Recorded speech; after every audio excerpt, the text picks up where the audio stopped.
नमस्कार विद्यार्थी मित्रांनो, तुमचं स्वागत आहे जय हिंद पाठशाला या यूट्यूब चॅनलमध्ये। सध्याला आपण सामान्य विज्ञान इयत्ता 8वीचे शॉर्ट नोट्स पाहत आहोत, जे की परीक्षेच्या दृष्टीने खूप महत्त्वपूर्ण आहे। तर यामधला 6वा धडा आहे द्रव्याचे संघटन।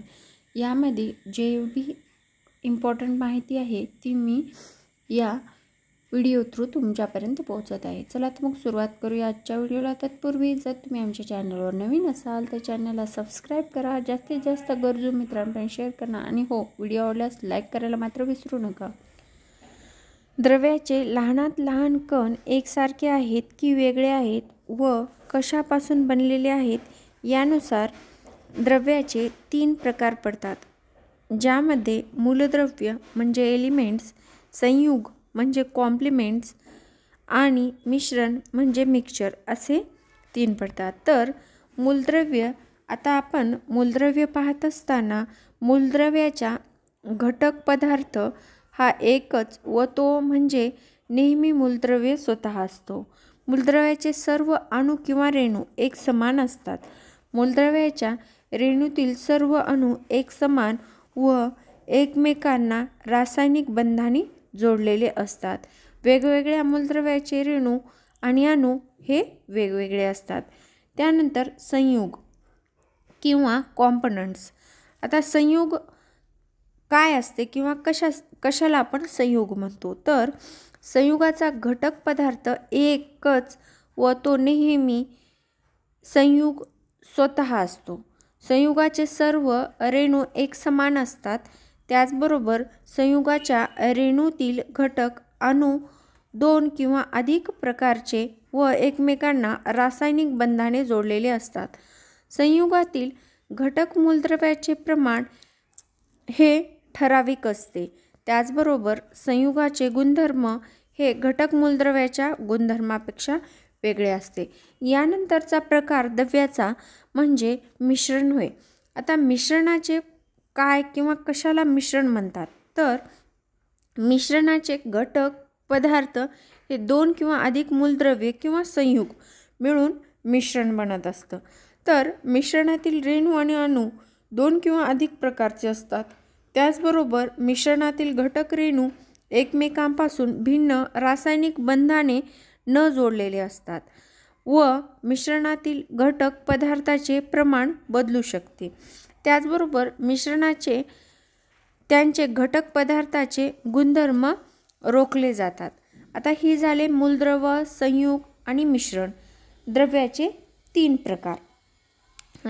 हा खूप महत्त्वाचा टॉपिक आहे, कारण आपल्याला जरी डायरेक्ट यातून प्रश्न येत नसेल तरी ह्या गोष्टी समजून घेतल्या की आपल्याला प्रश्न सोडवायला मदत होते। पण माहीत आहे का, तक्त्यामध्ये आपल्याला पाणी एक संयुग आहे यावर माहिती दिली आणि यावर प्रश्न हमखास येतो। तर पाणी एक संयुग आहे। शुद्ध पाणी हे हायड्रोजन व ऑक्सिजनच्या मूलद्रव्याच्या रासायनिक संयोगातून बनलेले संयुग आहे।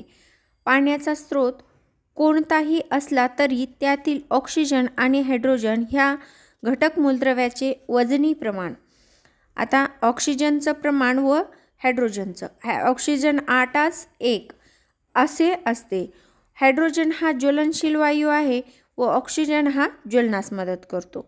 मात्र हायड्रोजन आणि ऑक्सिजन या वायुरूप मूलद्रव्याच्या रासायनिक संयोगाने बनलेलं पाणी संयुग द्रवरूप असून ते ज्वलनशील नसते व ज्वलनास मदतही करत नाही।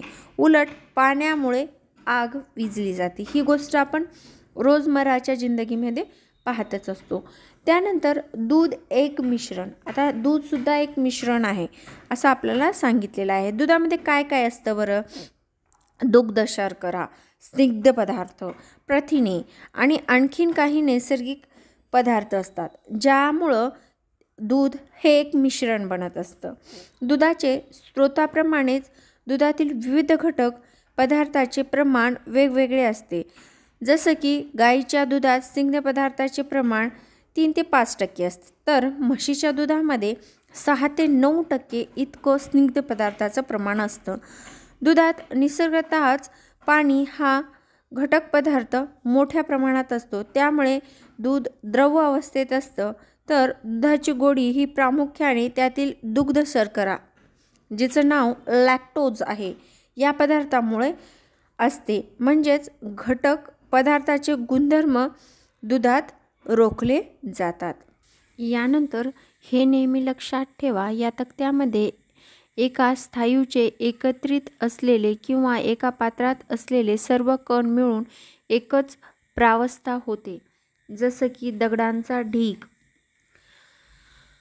द्रवरूप पदार्थ व त्याच्या विरघळलेल्या सर्व द्रावणीय पदार्थ मिळून एकच प्रावस्था असते. जसं की समुद्रातील पाणी जे खारं असतं त्याच्यामध्ये मीठ असतं, पण ते एकत्र तयार झालेलं असतं. एका द्रव्याच्या किंवा एकत्रित किंवा एका पात्रात असलेल्या सर्व थेंबांची मिळून एकच प्रावस्था असते. जसे की पावसाचे थेंब किंवा एकाच पात्रात किंवा एकत्र असलेल्या परंतु एकमेकात न मिसळलेल्या द्रव्याच्या प्रावस्थेला स्वतंत्र असं, जसं की तेल आणि पाणी.